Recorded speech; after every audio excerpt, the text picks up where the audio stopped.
أعوذ بالله من الشيطان الرجيم بسم الله الرحمن الرحيم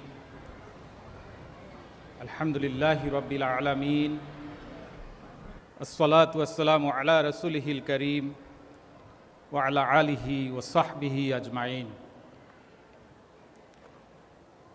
Respected Islamic scholars and speakers, Muna national leadership, regional and chapter leadership, and dear brothers and sisters, Assalamu alaikum wa rahmatullahi wa barakatuh. We thank Allah subhanahu wa ta'ala from the bottom of our heart. We grateful to everybody who are involved with the management of this convention and the participants who came from far away from West State of California, Michigan, Illinois, Virginia, Maryland, Pennsylvania, New Jersey, Massachusetts, Connecticut, and Washington, D.C., of course, from New York as well, and many other places. Muna Convention is an opportunity to know each other and to learn each other. And above all, the convention, the theme of this convention is Divine Message, Road to Success. সম্মানিত ভাই এবং বোনেরা, আমাদের এই convention theme আমাদেরকে উদ্বুদ্ধ করছে, আমাদেরকে জিজ্ঞাসা করছে, ডিভাইন মেসেজ, আল্লাহ রাব্বুল আলামিনের সর্বোচ্চ নিয়ামত আল কোরআন। আল্লাহ রাব্বুল আলামিন নিজেকে রহমান হিসেবে পরিচয় দিয়েছেন এজন্য, আর রহমান আল্লামাল কোরআন। তিনি রহমান, তিনি দয়ালু, তিনি কোরআনের শিক্ষা দিয়েছেন। কোরআনের শিক্ষা দিয়ে আল্লাহ রাব্বুল আলামিন নিজেকে রহমান নামকরণ সার্থক করেছেন। আর কোরআন সম্পর্কে আল্লাহ রাব্বুল আলামিন নিজেই বলেছেন, হুদাল লিন্নাস ওয়া বাইয়িনাতিম মিনাল হুদা ওয়াল ফুরকান। এটি হচ্ছে পুরো মানব জাতির জন্য গাইডলাইন, হেদায়াত এবং মানুষের বর্ণনা এবং ভালো এবং মন্দ, সত্য এবং মিথ্যা এর মধ্যে পার্থক্য সৃষ্টি করে দেয়, অর্থাৎ ফুরকান। এই কোরআন সম্পর্কে কাফেরদের মত ছিল, কোরআন যেখানে পড়া হবে তোমরা সেখানে কোরআন শুনতে দিও না, আর চিৎকার করবে, তাতে করে তোমরা সফল হতে পারো। সূরা আল ফুসসিলাত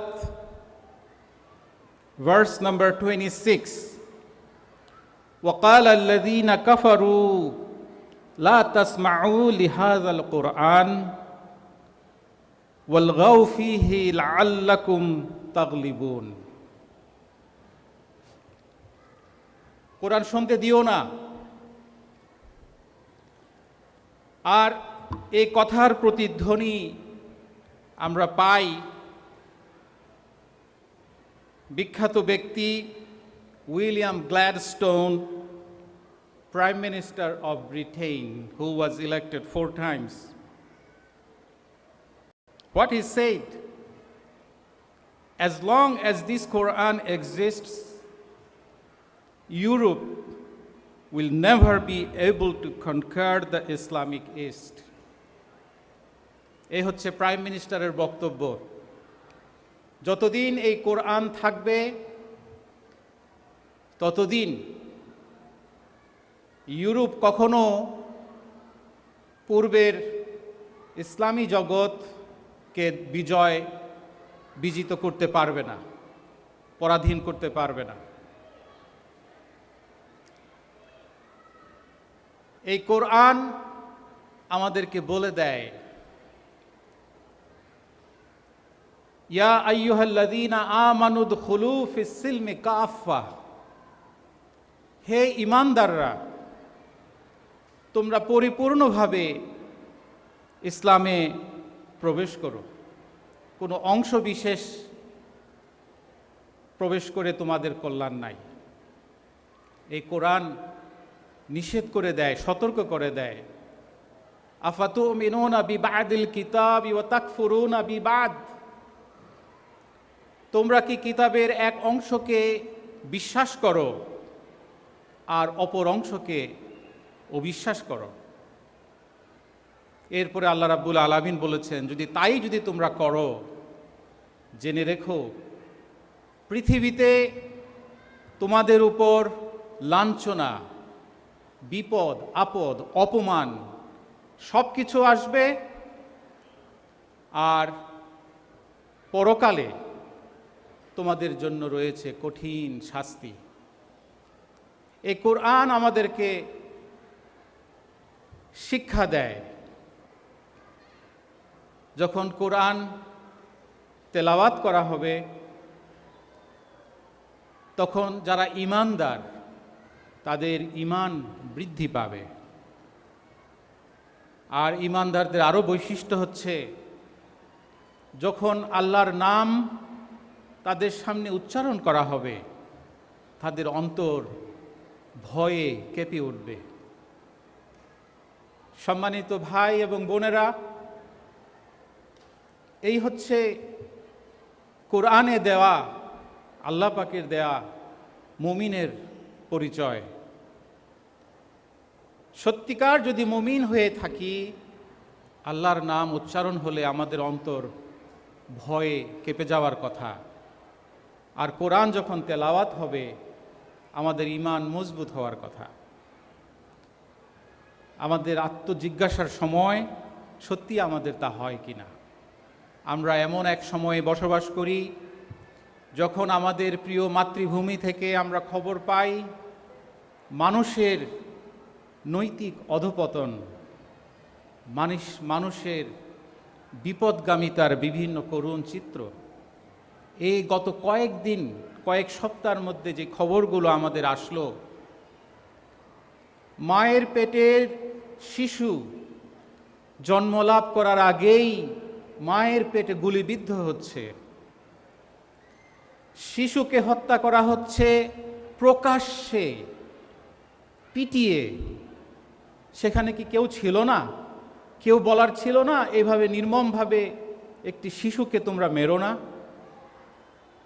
পায়খানার রাস্তায় কম্প্রেসার দিয়ে হাই স্পিডে বাতাস দিয়ে শিশুকে হত্যা করা হয়েছে আমাদের প্রিয় জন্মভূমি বাংলাদেশে, পৃথিবীর তৃতীয় বৃহত্তম মুসলিম দেশ।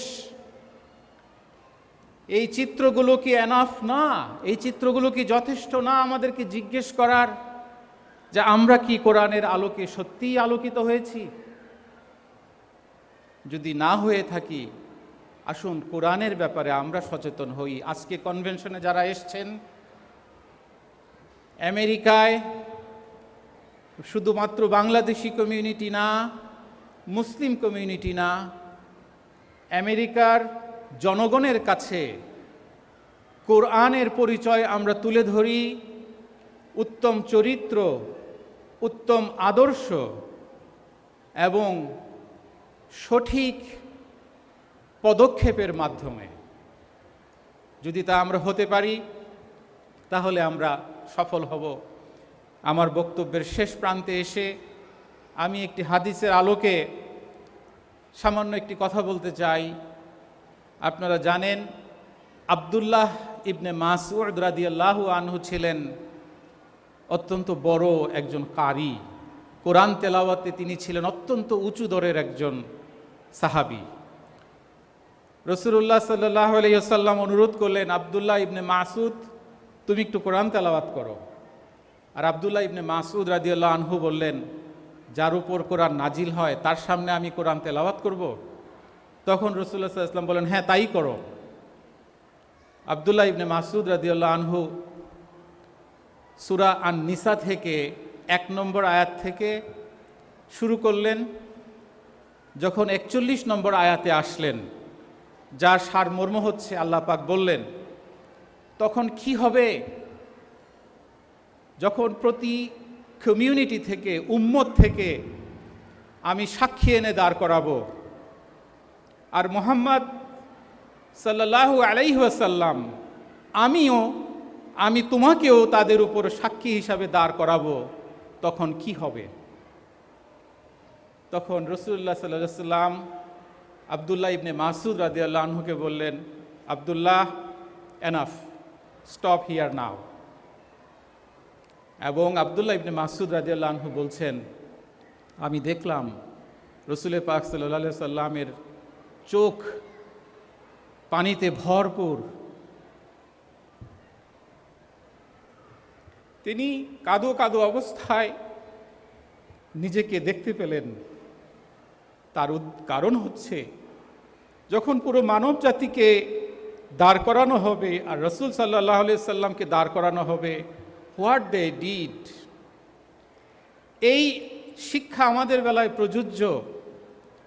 যেখানে আল্লাহ পাক বলছেন, ওয়া কাযালিকা জাআলনাকুম উম্মাতাও ওয়াসাত লিতাকুনু শুহাদা আলান নাস ওয়া ইয়াকুনার রাসূলু আলাইকুম শাহীদা। আমি তোমাদেরকে এক মধ্যমপন্থী জাতি হিসেবে সৃষ্টি করেছি, যেন তোমরা পুরো মানব জাতির উপরে সাক্ষী হতে পারো, আর রাসূল যেন তোমাদের উপরে সাক্ষী হয়। সম্মানিত ভাই এবং বোনেরা, এই মেসেজ আমরা ঘরে নিয়ে যাই।